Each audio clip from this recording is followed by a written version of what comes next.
Bismillahirrahmanirrahim. Assalamualaikum warahmatullahi wabarakatuh. Berjumpa kembali dengan saya Ismail Fahri di channel YouTube Ismail Fahri Official.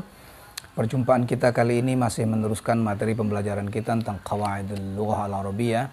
Fokus kita hari ini adalah kepada masalah al-jumlah al-ismiyah atau kalimat nominal. Kalimat nominal itu berarti kalimat yang diawali oleh nomin atau isim. Baik, kita akan membahas itu semua. Apakah itu kalimat nominal, kemudian macam-macamnya, dan kita juga akan membahas nanti, kita akan juga membahas tentang soal-soal ataupun praktek pada kalimat-kalimat atau teks yang akan kita teliti, yang akan kita bahas bersama, bagaimana bentuk kalimat nominal dalam teks berbahasa Arab. Baik, kita mulai pembahasan kita kali ini tentang kalimat nominal atau jumlah ismiyah. Al-jumlah ismiyah atau al-jumlatul ismiyatu atau kalimat nominal itu terdiri dari atau tatakawwanu minal mubtada wal khabar. Jadi mubtada dan khabar itu adalah susunan dari jumlah ismiyah atau kalimat nominal. Mubtada itu kalau dalam bahasa Indonesia disebut sebagai subjek, sedangkan khabar itu disebut sebagai predikat. Nah, ini susunnya seperti itu. Nah, kemudian apa itu mubtada? Mubtada itu adalah isim marfu atau isim yang berharokat dhammah yang berada di awal kalimat, kemudian harokatnya rofa, ya, berada di awal kalimat, kemudian dia juga harus ma'rifat. Itu adalah mubtada. Jadi mubtada itu adalah isim yang berada di awal kata atau kalimat, kemudian dia harus ma'rifat. Itu namanya mubtada. Sedangkan khabar itu adalah isim nakirah berlawanan dengan tadi mubtada. Kalau mubtada adalah dia ma'rifat, kalau khabar dia harus nakirah. Kemudian khabar ini juga harus mengikuti pola dari mubtada. Ini sebagai syaratnya. Jadi khabar itu adalah nakirah, mubtada itu adalah ma'rifat. Nah, syaratnya mubtada itu pertama dia harus rafa atau dhammah, kemudian dia harus ma'rifat. Sedangkan khabar itu syaratnya harus nakirah, kemudian dia harus sesuai dengan mubtadanya. Kalau mubtadanya muannas, maka khabarnya juga harus muannas. Kalau mudzakkar dia harus mudzakkar. Kalau mubtadanya itu mutsanna, dua orang, maka khabarnya juga dua orang. Kalau dia jamak, maka dia juga harus jamak, dan seterusnya. Jadi itulah definisi daripada mubtada dan khabar. Jadi khabar harus mengikuti, menyesuaikan dengan mubtada, dan mubtada harus ma'rifat. Taib, kita coba melihat lebih dalam lagi contohnya untuk supaya kita bisa jelaskan mana mubtada dan mana khabar. Misalnya, al-masjidu kabirun. Al-masjidu kabirun. Nah, masjid itu besar. Masjid itu adalah mubtada dan kabirun itu adalah khobar. Nah, perhatikan, masjid itu adalah mufrad, maka khobarnya juga harus mufrad. Masjid itu adalah mudzakkar, maka khobarnya juga harus mudzakkar.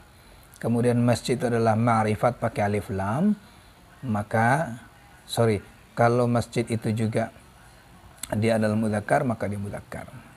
Kemudian kalau kita contohkan berikutnya lagi, an-nafizatu nazifatun. An-nafizatu, jendela itu bersih. Nah, jendela itu an-nafizah itu adalah muannas, maka khobarnya juga harus muannas.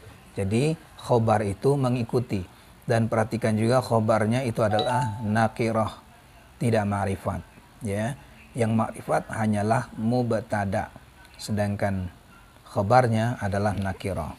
Nah, bagaimana kalau dia misalnya musanna, ya, musanna. Al-mudarrisani mahirani. Al-mudarrisani mahirani. Jadi dua orang guru yang pintar. Itu, ya, dua orang guru itu pintar.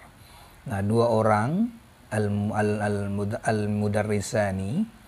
Kemudian khabarnya juga merupakan dua orang, mahironi. Kalau kita buat al-mudarrisani mahirun, maka kalimatnya menjadi salah. Itu bukan jumlah ismiyah, tapi jumlah ismiyah yang salah. Jadi semuanya harus mengikut itu, harus mengikut, tidak boleh berbeda. Nah, ini namanya apa? Mubtada, khabar harus mengikuti kepada mubtada, dan mubtada itu haruslah ma'rifat. Ya, harus ma'rifat. Kemudian kadang-kadang mubtada itu juga terdiri daripada dhamir, ya. Seperti ana ustazun. Ana itu adalah mubtada, ustazun adalah khabar. Ya, karena ana itu adalah, kenapa disebut sebagai mubtada? Karena ana adalah ma'rifat dari dhamir. Misalnya lagi, hadza kitabun. Hadza itu mubtada. Kenapa dia mubtada? Karena dia juga ma'rifat. Ma'rifat karena apa? Isim isyarat. Kitabun adalah nakira. Jadi pada prinsipnya khabar itu adalah menyempurnakan dari mubtada. Maka kalau dengan adanya khabar itu kalimatnya menjadi sempurna. Jadi yang namanya kalimat itu adalah susunan dari kata-kata yang menjadi sempurna. Nah, apalagi contohnya, misalnya jismuka kabirun. Jismuka itu juga mubtada, kabirun menjadi khabar. Tapi di sini kok kayaknya nakirah. Bukan nakirah, jismuka itu bukan nakirah, dia adalah idhofah.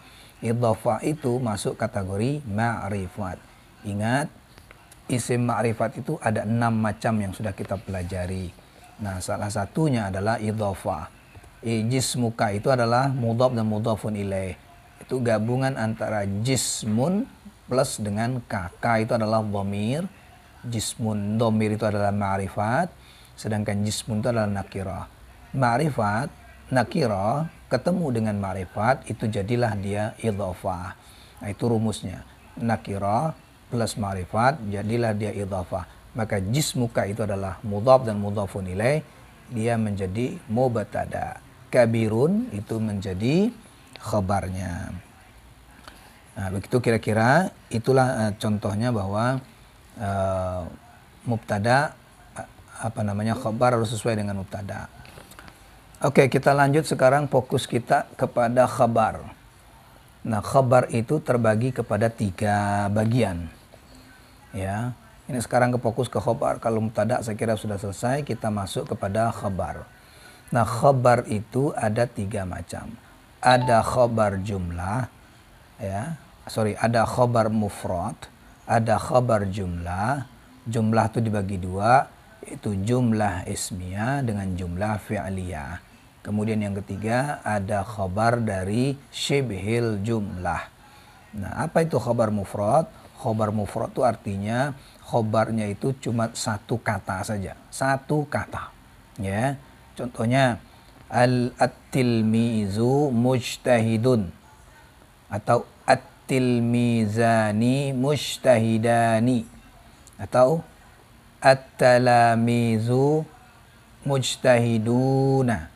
Nah, walaupun dia jamak, mubtada'nya jamak dan khabarnya jamak, walaupun dia musanna, tetap dihukum kepada mufrad karena dia 1 kata. Mujtahidun, mujtahidani, dan mujtahiduna. Itu dihukumkan sebagai mufrad. Nah, beda dia dengan jumlah. Ini untuk bedakannya. Bagaimana kalau dia khabarnya jumlah? Jumlah itu berarti kalimat. Dia terdiri pada kalimat. Apakah itu kalimat nominal, apakah kalimat verbal, jumlah ismiyah atau jumlah fi'liyah. Misalnya, contohnya Muhammad, ya. Muhammad yaqra'ul Qur'ana fil masjid.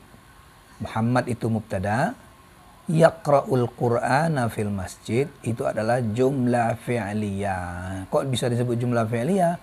Karena ada fi'il mudhari' di situ, yaitu yaqra'. Muhammad sedang membaca Quran di masjid. Muhammad sebagai mubtada, subjek, yaqra'ul Quran adalah sebagai predikat, terdiri dari jumlah fi'liyah karena ada fi'ilnya. Nah, kalau yang begini, al-aqilu khuluquhu hasan. Al-aqilu khuluquhu hasan. seorang berakal itu akhlaknya baik. Orang yang berakal itu akhlaknya baik. Nah, akhlaknya baik itu adalah jumlah kalimat. Kalimat apa itu? Jumlah ismiyah. Maka itulah disebut sebagai jumlah ismiyah. Jadi khobar itu ada dua macam kalau dalam jumlah, yaitu jumlah ismiyah dan jumlah fi'liyah. Yang ketiga, khobar dari syibhul jumlah. Syibhul jumlah itu adalah yang mirip-mirip atau dimiripkan seperti kalimat. Dan biasanya itu mengandung harfu jar. Apa itu harfu jar? Huruf, kalau bahasa Indonesia namanya kata depan. Atau disebut dengan preposisi. Seperti apa? Fi, ila, an, min, ya, bi, nah itu. Atau zarful makan, keterangan tempat. Seperti apa? Amama di depan, wara'a di belakang, fauqa di atas, ala di atas, tahta di bawah, dan seterusnya. Nah, itu zarf makan. Nah, kalau ada kata-kata huruf-huruf itu atau kata-kata itu di dalam kalimatnya, maka dia menjadi syibhul jumlah. Misalnya, al-jannatu tahta aqdamil ummahat. Al-jannah itu adalah mubtada, tahta aqdamil ummahat, di bawah telapak kaki ibu. Itu artinya apa namanya? Itu adalah menjadi khobar dari syibhul jumlah, karena ada kata tahta yang merupakan zarful makan. Al-misal lagi, al-ustazu fil fasli. Al-ustaz adalah mubtada, fil fasli adalah dari jar majrur, dia termasuk kategori khabar dari syibhil jumlah. Nah, itu kira-kira pembahasan kita, pembagian daripada khabar itu tadi. Kita perhatikan lagi teks berikut ini untuk memperlancar dan contoh kita, menguatkan contoh kita. Perhatikan. Abbas amun Nabi alaihi salam wa qad imtaza bi'iddati sifatin fawajhu jamilun wa hadithu azbun wa muamalatu hasanatun. Al-Abbas ma'rufun bil judi wal karam wa Rasulul Karim yuhibbu hubban aziman wa indama zaharatil da'watul islamiyya dakhala al-Abbas fil Islam sirran lianna Rasula alaihi salam amarahu bidzalik. وقد تزوج العباس قبل الإسلام وزوجته امرأة فاضلة أسلمت وآمنت بمحمد قبل أن يعلن زوجها إسلامه. Ini artinya kira-kira Abbas itu adalah pamannya Nabi. Qad imtaza, telah diberikan bi'iddati sifat, dengan berbagai macam karakter. Fawajuhu, wajahnya ganteng. Hadithu azbun, ucapannya itu lembut atau enak gitu ya. Muamalatu, amalannya atau pergaulannya itu baik. Abbas ma'rufun bil jud wal karam. Abbas itu terkenal karena kemuliaannya dan kelembutannya. Wa Rasulul Karim, Rasul yang mulia, yuhibbu hubban aziman. Rasul yang mulia sangat menyukainya. Wa indama zaharatid da'watul islamiyah, dan tatkala dakwah Islam itu muncul, Abbas dakhala al-Abbas fil Islam. Abbas masuk Islam secara sirran, bersembunyi-sembunyi. Lianna Rasul, karena Rasul amarahu, memerintahkan seperti itu. Kemudian waqad tazawwajal Abbas, Abbas itu menikah qoblal Islam, sebelum Islam. Wa zawjutuhu, istrinya adalah imra'atun fadilah, perempuan yang sangat mulia. Aslamat wa amanat, dia itu masuk Islam dan beriman kepada Nabi Muhammad qabla, sebelum ayyu'lana zawjuha, sebelum diumumkan oleh suaminya keislaman suaminya. Nah, sekarang kalau sudah tahu artinya, coba kita perhatikan mana mubtada atau jumlah ismiyah dan mana dan apa jenis-jenisnya, kira-kira begitu ya. Baik, Anda perhatikan, coba perhatikan untuk latihan kita ini. Perhatikan mana jumlah ismiyah dan mana mubtada'nya dan mana khabarnya. Oke. Baik, setelah kita perhatikan sama-sama, mari kita jawab bersama-sama dan mari kita kupas bersama-sama. Abbasun amun Nabi alaihissalam, itu adalah jumlah ismiyah. Mana mubtada'nya? Abbas. Amun Nabi itu adalah khabarnya. Kemudian apa lagi? Fawajuhu jamilun. Wajahnya ganteng. Wajahnya itu adalah fawajuhu adalah mubtada, jamilun adalah khabar. Hadithu azbun. Hadithu adalah mubtada, azbun adalah khabar. Muamalatuhu mubtada, hasanatun adalah khabarnya. Kemudian wal abbasu ma'rufun bil jud, juga jumlah ismiyah. Mana mubtadanya? Abbas. Mana khabarnya? Ma'rufun bil jud. Itu ma'rufun bil jud adalah khabar dari mubtadanya adalah Abbas. Kemudian mana lagi? War rasulul karim. Rasul adalah mubtada. Yuhibbu hubban aziman. Itu adalah khabar dari jumlah fi'liyah. Kenapa? Karena ada kata yuhibbuhu. Kemudian mana lagi? Zaujatuhu imra'atun fadilah. Zaujatuhu itu adalah mubtada, imra'atun fadilah adalah khabar dari zaujah.